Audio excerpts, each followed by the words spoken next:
आतंक के इस सौदागर का नेटवर्क इतना तगड़ा है कि उसमें पाकिस्तान और अफगानिस्तान के तमाम हुक्मरान भी जुड़ जाते हैं। 5000 से ज्यादा गुर्गे काम करते हैं, तो खुद पाकिस्तान के बैंकों से लेकर शेयर मार्केट तक में उसकी हिस्सेदारी है। दूसरे अरब देशों से लेकर नेपाल तक उसके नापाक धंधे फैले हुए हैं।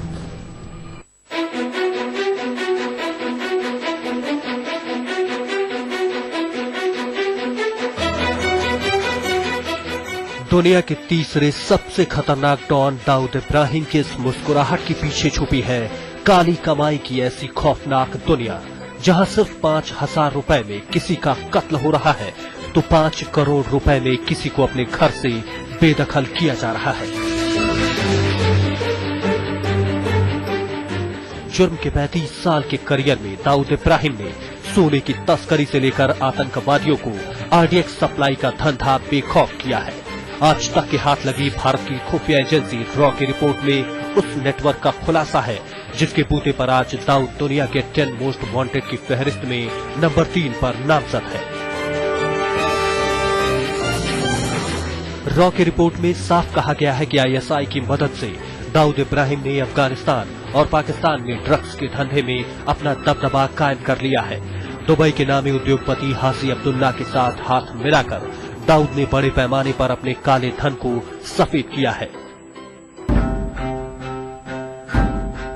खुफिया रिपोर्ट से यह खुलासा हुआ है कि दाऊद का सालाना कारोबार 5 से 7 हजार करोड़ रुपए है। कराची स्टॉक एक्सचेंज में भारी निवेश है और दुबई की शिपिंग कंपनी में साझेदारी है। नेपाल में टीवी नेटवर्क है तो थाईलैंड में होटल और रिसोर्ट है। लाहौर और कराची में रियल एस्टेट बिजनेस है तो क्रिकेट में सट्टे का सबसे बड़ा सिंडिकेट दाऊद का ही है। पाकिस्तान में निजी बैंक में हिस्सेदारी है तो ड्रग्स तस्करी का अंतर्राष्ट्रीय नेटवर्क उसके इशारे पर चलता है। इससे दाऊद के अंतर्राष्ट्रीय नेटवर्क का पता चलता है, लेकिन दाऊद का असर पाकिस्तान में सबसे ज्यादा है। पाकिस्तान में दाऊद की ट्रांसपोर्ट कंपनी में 500 से ज्यादा ट्रकों में चोरी छिपे ड्रग्स की तस्करी में अल-कायदा है डी का साझेदार। खुफिया रिपोर्टों के मुताबिक कराची बंदरगाह में दाऊद इब्राहिम का ट्रांसपोर्ट का बड़ा कारोबार है और पिछले 2 साल में दाऊद इब्राहिम ने अपने ट्रांसपोर्ट के बिजनेस में 500 से ज्यादा ट्रकों का बड़ा काफिला तैयार कर लिया है। यूं तो ये ट्रक कराची से काबुल तक रोजमर्रा के सामान ले जाते हैं, लेकिन इन्हीं ट्रकों के सहारे चोरी छिपे ड्रग्स की तस्करी की जाती है। अमेरिका की स्टेट डिपार्टमेंट की रिपोर्ट में इसी धंधे का हवाला देते हुए कहा गया है कि दाऊद की डी कंपनी पिछले कई सालों से अल-कायदा के साथ ड्रग्स के धंधे में साझेदारी कर रही है।